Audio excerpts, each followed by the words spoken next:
Tell us a bit about your background and training. I have a private practice in Vancouver, and I originally started studying in the Vancouver College of Counselor Training, and then I went to the Orca Institute back in 2006 to study hypnotherapy. So I have been working with clients since about, I guess probably for 8 years now, in a variety of different ways and modalities, and hypnotherapy is one of the things that I'm very passionate about. Tell us about your teaching philosophy. Teaching is very important for me. I've been doing teaching probably now for well over 25 years.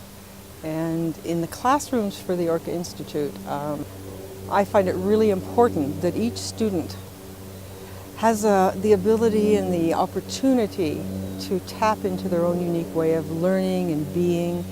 And I try to make the classrooms fun. I try to also really honor each person's individual style. You know, that's really important to me. So that my teaching is very eclectic, very experiential. I give students a lot of opportunity to experience hypnosis, to try and to play. I really like to see it as playing, and to play with the hypnosis so that they can really find their own style. Everybody that comes to the classes is going to use hypnosis for a different reason. So the classroom becomes a place where people can experiment, make mistakes, start over again, really develop and work with the tools that they also bring, their resources, their skills, the qualities that they have. The other neat thing too is that I like to include everybody in the class so that not only are you learning from the material, but you're also learning from each other. And we have a wide variety of different students, so oftentimes the classes can be just amazing. So my teaching style is really based on who comes to the class, what you bring to the class, the questions, the case studies, the passion. I have an enormous amount of passion about hypnosis, and people often find that it's really quite catching and they get all caught up in that too. So teaching to me needs to be fun and can be serious and fun and playful, and yeah, that's what I think about teaching. Can you speak about what you would cover in a class? Well, each class is different, and each class is based on what the students bring. But I do have a few set things that I teach. I like to spend lots of time on pacing and tone. Also spend time on stories and metaphors. That's one of my favorite.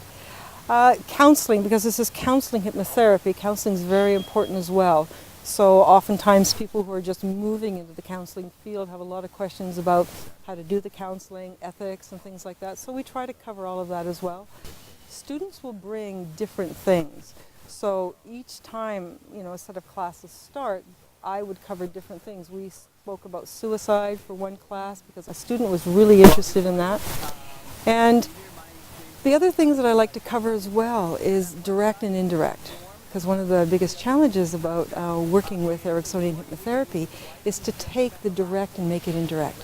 So it speaks to the unconscious mind. So we spend lots of time playing with that and really helping the students to learn the language and to play with the language and find their own unique way of using the language. What is it that you enjoy about teaching? I enjoy the students. I enjoy the commitment for somebody who decides to study something like hypnotherapy. They bring a desire to learn, a commitment. It touches a deep place in me of my commitment and my passion. Each person, as I said earlier on, will have a different reason for wanting to study hypnotherapy. So I love to be able to meet that. And how can I foster that? How can I find a way of allowing the students' unconscious mind to really flourish and have a way to tap into their skills, their resources, the qualities they bring as a person. Most of the students we have will also have studied other things, so they'll bring those there. How do we bring that in and work it together so that every part of you can become a hypnotherapist?